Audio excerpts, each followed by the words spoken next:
Forget the little green men, forget cheap conspiracy theories and science fiction fantasies created for television. What you are about to hear is far more disturbing than any alien story ever imagined. Because this is not really about extraterrestrial life. It is about a massive crack forming inside the foundations of modern physics itself. For decades, the brightest scientific minds on Earth believed we had finally begun to understand the universe. We believed we understood gravity, mass, inertia, and the rules governing space and time. Entire universities, laboratories, and generations of scientists built their work on those principles. But then, impossible data started appearing. Military files, radar recordings, infrared footage, objects tracked by multiple advanced systems at the exact same moment performing maneuvers that should not exist according to any known law of physics. And that changes everything. The terrifying part is not the possibility that these objects come from another world. The terrifying part is that they appear to be exposing how incomplete our understanding of reality truly is. According to every textbook taught in universities across the world, these maneuvers should be impossible. We are observing objects accelerate from complete stillness to hypersonic speeds in less than a second.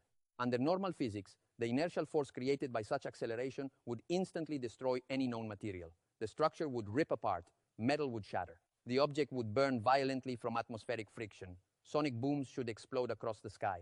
Yet none of that happens.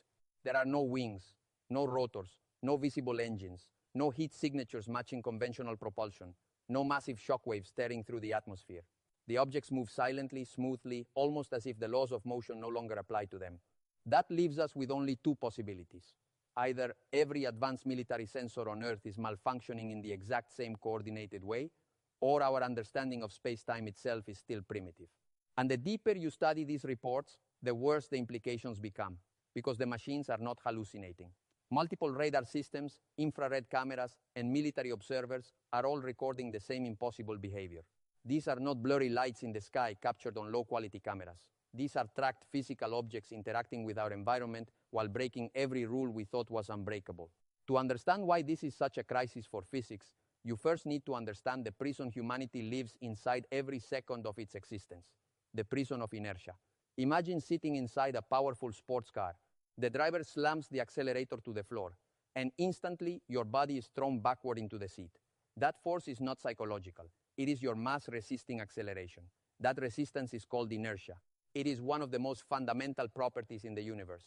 Every movement in existence pays a price to inertia. The faster an object accelerates, the greater the force required. Fighter pilots spend years training to survive extreme gravitational stress. At 9 Gs, blood begins leaving the brain and pilots can lose consciousness. At 15 Gs, even advanced fighter jets begin to fail structurally. Wings can tear apart because the atomic bonds inside the material simply cannot tolerate the stress anymore.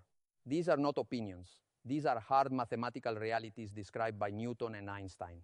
Physics does not negotiate. It does not care about human imagination. But now military tracking systems are showing us objects performing maneuvers far beyond those limits. We are talking about cylinders and dark spheres descending from 80,000 feet to sea level almost instantly. If you calculate the acceleration required for such movement, the force exceeds hundreds of Gs. No material known to humanity should survive that. Not titanium, not carbon fiber, not experimental military alloys. Under those forces, every structure should disintegrate into fragments. And yet these objects remain perfectly intact. But the nightmare for physics does not stop there.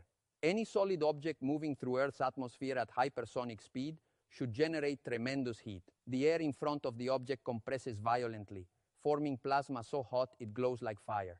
It is the same reason meteors burn across the night sky before reaching Earth. Breaking the sound barrier should also create enormous shock waves capable of rattling buildings miles away. Yet the infrared footage tells a completely different story. These objects descend at impossible speeds, stop instantly above the ocean, and hover without generating massive heat signatures.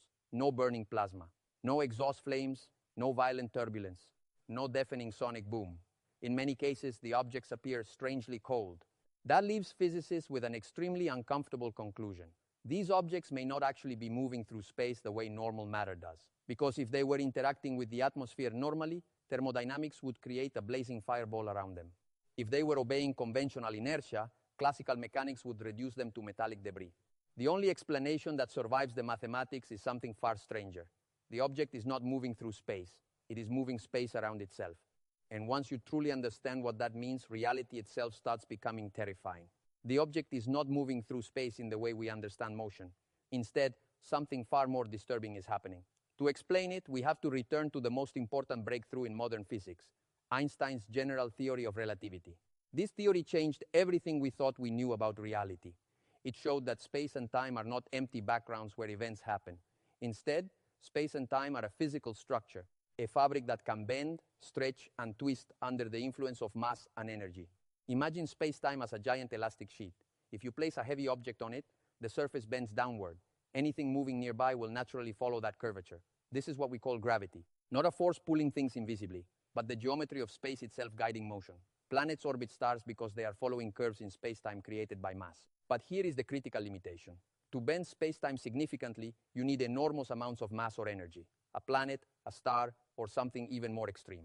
If you wanted to create a distortion strong enough to manipulate motion at extreme speeds, you would need energy levels far beyond anything humanity can currently produce. Now apply that idea to the objects being recorded by military sensors. We are not seeing natural gravitational bodies. We are seeing compact, structured objects creating localized distortions in motion itself. They appear to be surrounded by a kind of controlled space-time curvature, a bubble where normal physics behaves differently. Inside this bubble, inertia seems to vanish. Outside it, space is being actively reshaped. Instead of the object pushing through air, it is as if the space in front of it is being compressed while the space behind it expands. The object remains stationary relative to its own local frame, while the surrounding space carries it forward like a moving conveyor of geometry. This concept alone pushes physics to its limit, because if space-time is being manipulated in this way, then gravity is no longer just a passive effect. It becomes a tool, a controllable structure, something that can be engineered. But this leads to an even deeper contradiction. According to Einstein's equations, bending spacetime requires energy density, and not just ordinary energy. To achieve extreme curvature on small scales, you would need something comparable to planetary mass compressed into a tiny region. That should produce catastrophic gravitational effects in the surrounding environment. Yet what we observe is completely different. These objects hover above the ocean without causing tidal destruction. The water beneath them barely reacts. No massive waves, no gravitational collapse, no visible distortion of the surrounding environment that matches the predicted energy scale. This forces us into a logical crisis. Either the objects are violating Einstein's equations, or they are using a form of space-time manipulation that avoids the expected gravitational side effects. In other words, the curvature is somehow contained, a localized metric bubble, a region of space-time completely isolated from normal gravitational interaction. And once you accept that possibility, everything becomes even more unstable.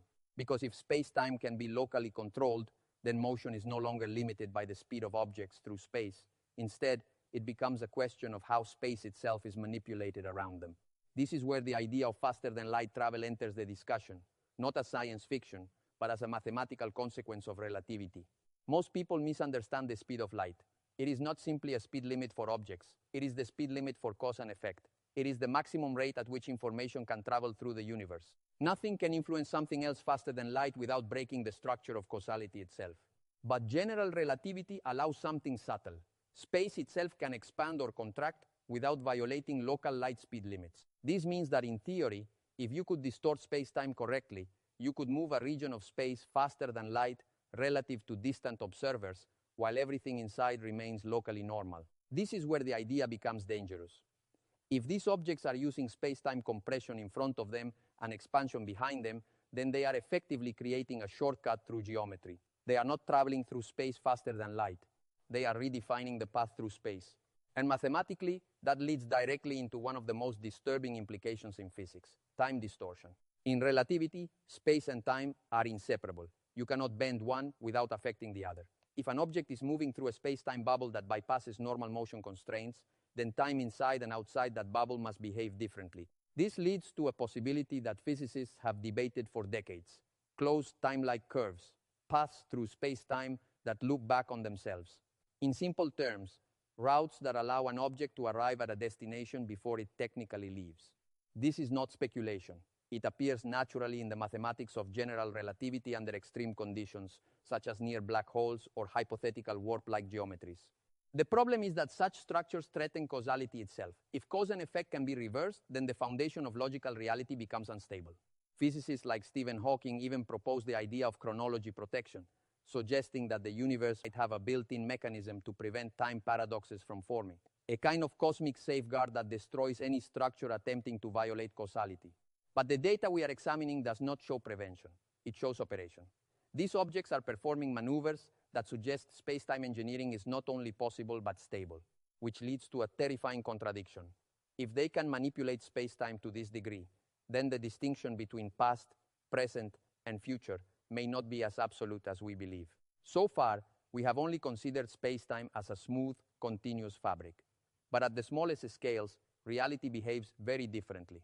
This is where quantum mechanics enters the picture and completely changes the rules again. In quantum physics, the vacuum of space is not empty. It is a constantly fluctuating field of energy. Particles appear and disappear spontaneously in what is known as quantum foam. At the smallest scale, space-time is not smooth at all. It is turbulent, unstable, and constantly shifting. This means that any attempt to manipulate space-time at extreme levels must interact with this quantum structure. You are no longer dealing with a simple geometric surface. You are dealing with a dynamic energetic system that resists disturbance. If a space-time bubble were created, it would have to control not only gravity and inertia, but also the quantum fluctuations of the vacuum itself. Otherwise, the energy imbalance would become catastrophic. Normally, disturbing the quantum vacuum leads to extreme consequences. Energy would accumulate at the boundaries of the distortion, potentially producing intense radiation. In theory, such a process could release enough energy to destroy matter in a wide region of space. Yet the observed objects show no such emissions, no heat signatures, no radiation bursts, no signs of quantum instability. This suggests something even more advanced is occurring. Instead of fighting the quantum vacuum, these objects may be controlling it, suppressing fluctuations, stabilizing local energy states, effectively rewriting the probability structure of space itself. This is where quantum physics and relativity begin to merge in an unexpected way. If space-time curvature and quantum fields can both be controlled, then reality itself becomes programmable at a fundamental level.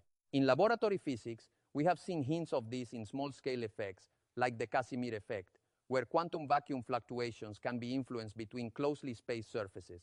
But scaling this up to macroscopic structures would require a level of control that is far beyond current human technology. And yet, the data suggests exactly that level of control is being demonstrated, which forces us to consider a final possibility. These objects are not simply moving through physics. They are actively managing it. At this point, the implications go far beyond propulsion or aerospace technology. What we are potentially observing is not a vehicle in the traditional sense, but a system that interacts directly with the fundamental rules of reality. Everything we have built in modern physics assumes two separate frameworks: general relativity for large-scale structures like planets and galaxies, and quantum mechanics for microscopic particles. These two theories have never been fully unified. They describe reality in incompatible ways at different scales. But what we are seeing here suggests a bridge between them, a system that operates across both regimes simultaneously, controlling space-time geometry while also stabilizing quantum fluctuations. In other words, managing both the cosmic structure of the universe and its smallest probabilistic foundations at the same time. If that interpretation is correct, then our current scientific understanding is not just incomplete, it is fundamentally fragmented. We are missing a deeper layer of physics where these rules become unified. This is where the most uncomfortable realization appears. Our most advanced technologies, rockets, satellites, particle accelerators, are still based on brute force energy manipulation. We push matter, burn fuel, and fight against inertia. But what is being observed here does not fight physics. It appears to bypass it entirely. That difference is not incremental. It is categorical. It suggests that humanity is not at the peak of technological development. We are at the beginning of it, still learning the basic language of a system far more complex than anything we have built. And if these observations are real, then the universe is not a static machine governed by fixed rules we already understand. It is a dynamic structure that can be engineered, reshaped, and potentially controlled at its deepest level. The final implication is simple but profound. Everything we thought was fundamental may actually be emergent. Mass, inertia, even motion itself could be secondary effects of a deeper geometric and quantum structure we are only now beginning to glimpse. And if that is true, then the real challenge is not just understanding new physics.